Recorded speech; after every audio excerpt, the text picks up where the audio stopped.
Today on Hearts of Heroes, a mother and son are trapped with fire sweeping through their apartment complex. I think my heart was racing so fast because you think as a mother, you're like, I have to get out.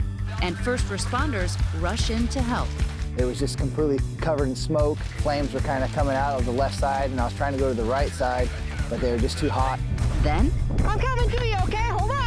There's just so many different impacts. There's people hitting from the left, from the right. It felt apocalyptic. rescuers raced to help those stranded in a whiteout of catastrophic proportions. We couldn't get through. There were cars smashed up all along all the lanes of the highway. Thankfully, these heroes were right there to help save the day.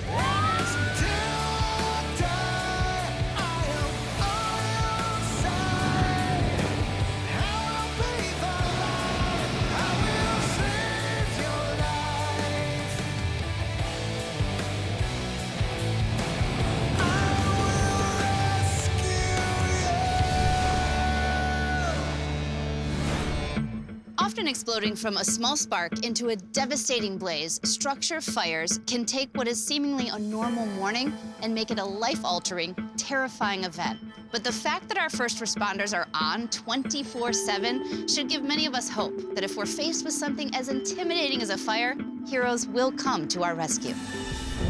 Bulk Springs, Texas is a growing suburb of Dallas, teeming with that same proud spirit you'll find throughout the Lone Star State. We're a proud group of people. You know, we love our cowboys, love our cattle, barbecue, family-oriented.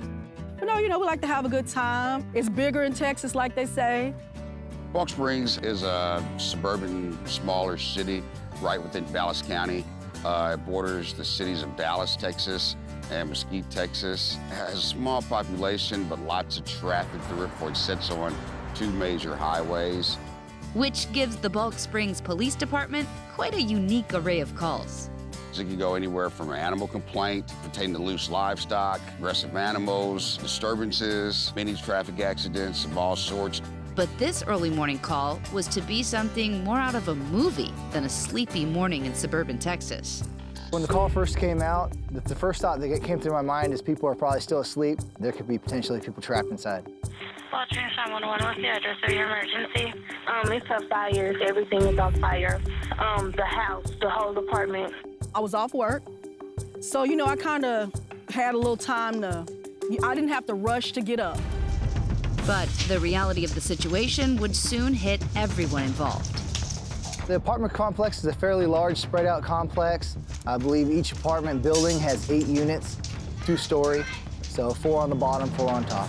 My window is right kind of like next to the bed, and all I heard was, come on, let's go, hurry, hurry, hurry. And there was a sense of urgency outside. Get out of the house, there's a fire in there! Hey, we knock on this apartment? So, I was like, man, what is going on? Initially, I definitely was very, very fearful of the situation. This was a engulfed, fast-moving fire. I opened the door, and as soon as I opened the door, there's like whoosh. There's smoke, just flames. Unable to approach because of an illegally parked vehicle blocking their way, the fire department was stuck, making the situation even more tense. I think my heart was racing. It was racing so fast because you think as a mother, you're like, I have to get out. I just started scrambling, and I said, Kingston, get up, get up, get up, get up. There's a fire, there's a fire. There's a lady up there. Residents were downstairs yelling, there's a lady upstairs. Officer Fields was out in front of the apartments and could see movement in an upper window. Keisha and her son Kingston were trapped. I looked up to my right, and sure enough, I could see them up there. Also, I got on the radio, so dispatched that I had some people still left inside the building. Since they're in the fire department here now, there's somebody trapped up in here.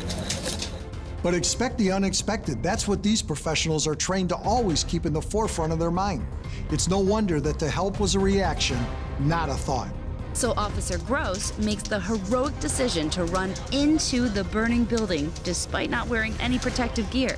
When I reached the top of the stairs, it was just completely covered in smoke, and flames were kind of coming out of the left side, and I was trying to go to the right side, but they were just too hot. Get in there. Can't see. Well, first I tried to lift the window, The window is stuck. And you know, your heart is racing, you're panicking. You gotta get your kid out. Jump out the window. Come on. Window. Come on. Come on. Kick it out. Man, kick it out. And I just started kicking the window. I tried to knee it, you name it, it would not break. With no way of escaping, the situation was looking grim. But the heroic officers on site that morning were not going to let anything happen to Keisha and Kingston. Officer Corey Jones at that point made a split decision and pulled out his baton. Move back. Move back. Move back. Kick it out. Kick it out. With the window now open, they faced another challenge. Keisha's son Kingston's fear of heights. All right. Let's go, buddy. Come on. Bust out the glass and let's go. He's afraid of heights. So, you know, I was like, Kingston, push that all to the side. You're gonna have to get out the window. At that point, we were telling him to jump. Come on, jump. We'll catch you, buddy. We'll catch you, buddy. He said, I'm scared. We got you, buddy. We got you. We got you, buddy. It's okay. Right into us. It's okay, buddy. Coming up, how will rescuers get this mother and son to safety? There were flames everywhere. Like, you couldn't breathe. Then, a colossal pileup caused by a blinding whiteout. I'll never forget the number of cars that were piled up. You could not walk across the interstate without having to climb over a vehicle. But first, something that will help you stay safe. Keisha and her son were trapped with only one way to escape. Definitely not a situation anyone wants to find themselves in. Fires move fast, so must you, if confronted by one. Always have an escape plan and practice it with your loved ones at least twice a year. We owe a great deal to our first responders, so let's help them out a little and have a plan in place in case disaster strikes.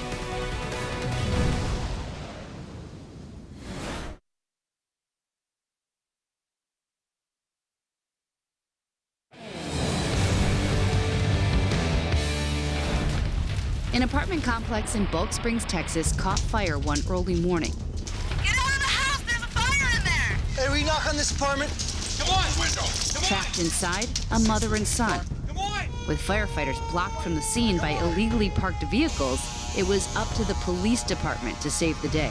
I ran around the back of the building where I could see it was coming out the back pretty heavy, and then when I went back around front, I could see that their flames were starting to come out the front, and I knew exactly where it was coming from. There were flames everywhere. It was so hot to where, like, you couldn't breathe. First, there was panic, and then it was kind of like fight or flight. I'm not surrendering to the fire. I'm not surrendering to this situation. Move back. Move back. They were able to break the window with a baton, giving Keisha and her son Kingston hope of a rescue. And I was able to kick the remaining glass to get out. And then Kingston has to jump. With no other exit options, jumping was the only way out of danger. All right. Let's go, buddy. Come on. Bust out the glass and let's go. Hey, no, that's not good. We got you, buddy. We got you. We got you, buddy. It's okay. Come on. Right into us. It's okay, buddy. It's okay. Oh. Okay, get him. I got him. I got him. I got him. He jumped out the window. We caught the young man. No fear, no hesitation. You know, he's a brave young man.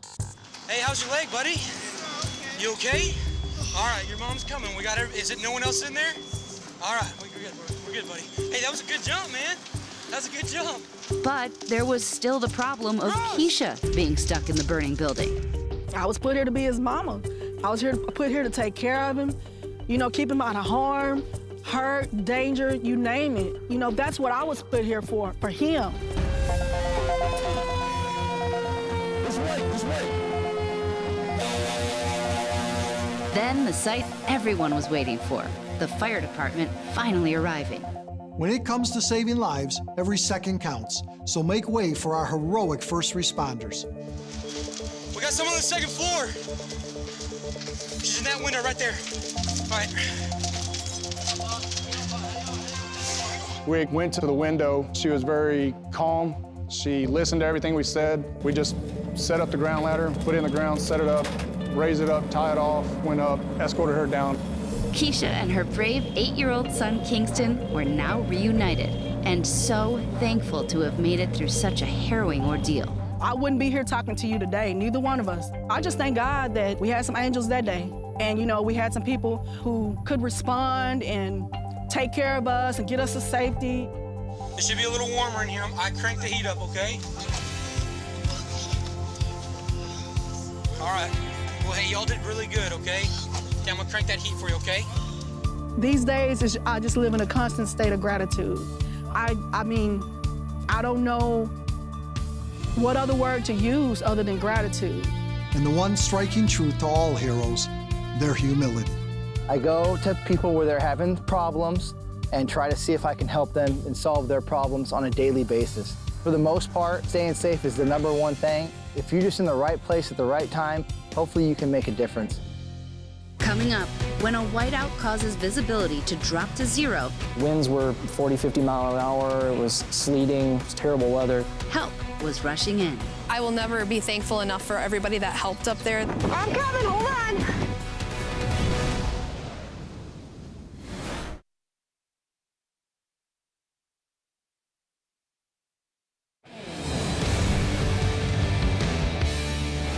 A whiteout is an eerie weather event where fog or snow takes visibility down to next to nothing, essentially whiting everything out. It's exactly what happened in February of 2019 when a whiteout descended on a Wisconsin highway, causing one of the biggest pileups in all of U.S. history.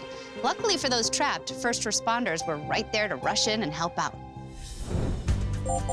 If you drive U.S. Highway 41 south from Green Bay, Wisconsin, down to Oshkosh, you're gonna see a patchwork of lakes, rivers, dairy farms, and paper mills that make up a beautiful slice of the American Midwest.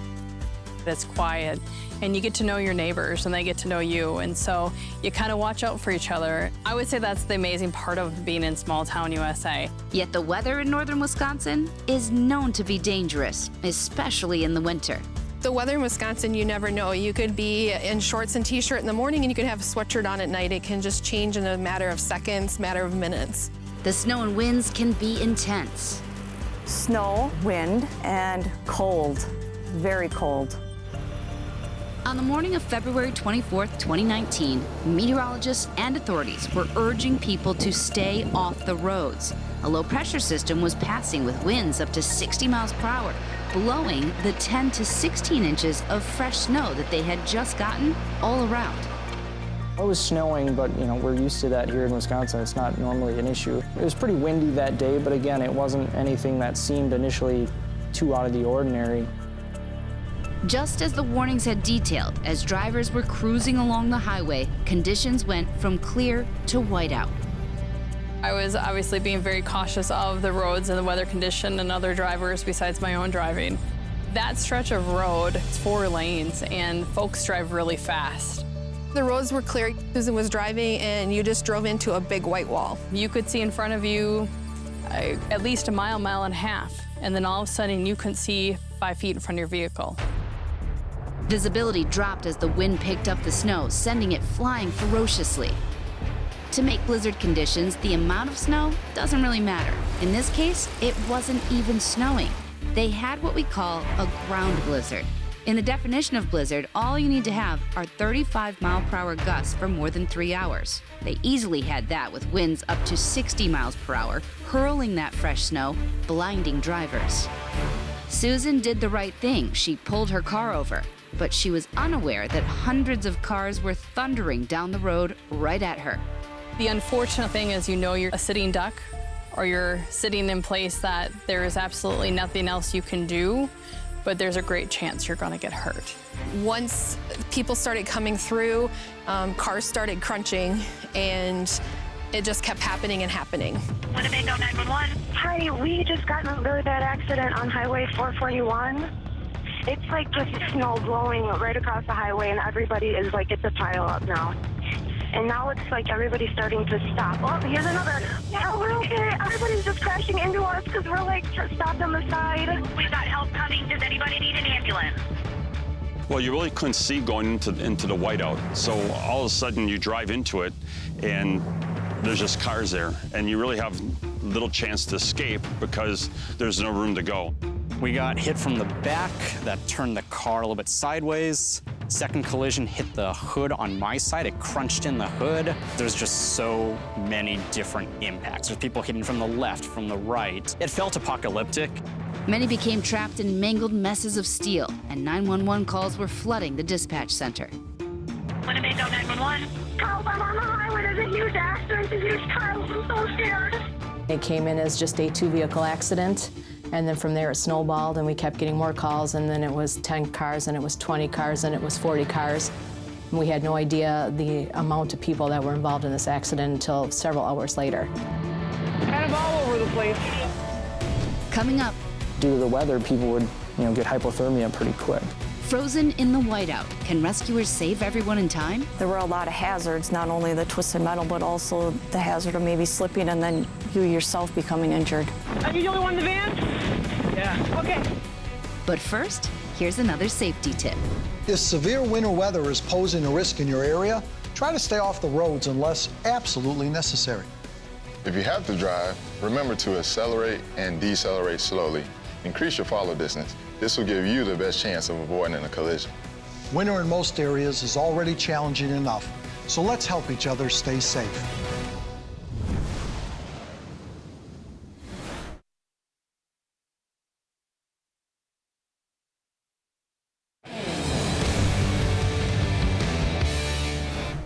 On the morning of February 24th, 2019, through wind-driven snow emerged a scene of utter devastation. Hundreds of cars were tied in a mass collision caused by a winter whiteout.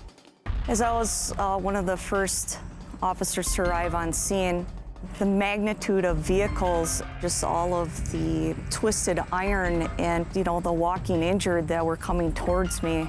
No one could comprehend the scope of the disaster. We parked the ambulance on the north end of the accident. We couldn't get through. There were cars smashed up all along all the lanes of the highway. We'll never forget the number of cars that were piled up. You could not walk across the interstate without having to climb over a vehicle. Winds were 40, 50 mile an hour. It was sleeting. It was terrible weather. So to get people out of the vehicles and not really have a place to put them was an initial big concern. Due to the weather, people would get hypothermia pretty quick. Doing what they do best, first responders ran in to help out. My partner kind of went to the left, and I went off to the right. And just one by one, you stop at each car. Is anybody in the vehicle? Is anybody hurt? Does anybody need help? Is everybody okay in your vehicle? The vehicles were covered in sleet, snow, ice, and it was really hard to move around them. There were cars piled on top of each other, so you had to go up and over a lot of the vehicles. I'm coming to you, okay? Hold on. I'm coming, hold on. There were a lot of hazards, not only the twisted metal, but also the hazard of maybe slipping and then you yourself becoming injured. But in that chaos, they still managed to do their job effectively, getting survivors out to safety. Are you the only one in the van? Yeah. Okay. Kind of down in the middle of all this, all the windows were blown out of the car. They were trying to get out, and I couldn't get these ladies out anywhere. We were going to have to move vehicles, or I was going to need more help to safely get them out of the car. So my initial thoughts were I need to keep them warm. And off to my right was another SUV that had broken out windows. And as luck would have it, in that SUV off to the right was a lady who had a bunch of blankets, and she's like, take them. Spread them around for everybody that needs them. Everybody was willing to help, which was pretty impactful on me. Okay, you guys, those of you that are able to walk, we're gonna have you go back over the medium wall, head back south, okay, and a vehicle there and take you somewhere warm. for those who experienced the ordeal, they could not help but express their gratitude to the first responders who risked their lives to keep those in need safer. So they got us out of the car. They took us to a big armored vehicle because they were waiting for buses to come. They had brought buses in to transport us out. I can't say that we're proud to say that we were involved in the accident, but I will tell you that we've always had an appreciation for the rescue folks. From the experience, I will never be thankful enough for everybody that helped up there. The firemen that got us out, to the firemen and police that were at the fire station where they took us, to the rescue people that were at the church that we went to afterwards. Well, I think that the effort that they had is tremendous. I think they had a plan, and I think they carried it out to its fullest. They had the vehicles in the right spot. They had all the responders going to the vehicles. Obviously, they are well trained. And as for the first responders themselves? I don't consider myself a hero. That's not why I do this. It's fun getting to help people, but I get an emotional attachment to some of these people and to these situations. That's why I do it. We're just doing our job. I mean, it's crazy, it's hard. You're not thinking about anything else but your job, and I mean, we just did the best that we could with what we had. The value of life and the safety of others is the biggest thing to get out of this. And because of that, we're all so thankful for what they do.